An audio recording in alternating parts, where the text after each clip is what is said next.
اس تصویر میں آپ ٹرک کے پیچھے جو دو لڑکے بیٹھے ہوئے دیکھ رہے ہیں، یہ منظر ہمیں ایک گہری نصیحت کرتا ہے، آنکھیں کھول دینے والی نصیحت کرتا ہے۔ یہ لڑکے اس وقت اس ٹرک کے پیچھے بیٹھے جب آہستہ آہستہ جا رہا تھا، لیکن یہ ٹرک آہستہ آہستہ اپنی سپیڈ پکڑ رہا تھا۔ اب کیا ہوا؟ اب یہ لڑکے اپنے گھر سے 100 کلومیٹر دور ہیں۔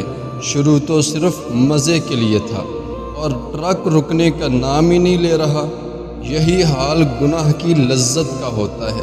شروع میں انسان کو وہ بڑی پرکشش لگتی ہے، مزہ دیتی ہے، دل بہلاتی ہے، مگر جب وہ اس کے پیچھے لگتا چلا جاتا ہے تو ایک وقت آتا ہے کہ نہ وہ مزہ باقی رہتا ہے، نہ وہ سکون، بلکہ دل جلنے لگتا ہے، روح بوجھل ہو جاتی ہے اور انسان گمراہی کے اس سفر میں اتنا دور نکل جاتا ہے کہ واپسی آسان نہیں رہتی۔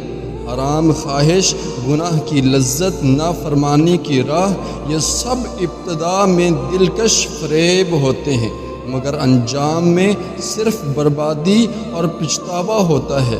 اپنے دل کو سنبھالیے اور شروعات ہی میں ان راہوں سے بچ جائیے جن کا انجام تباہی ہے۔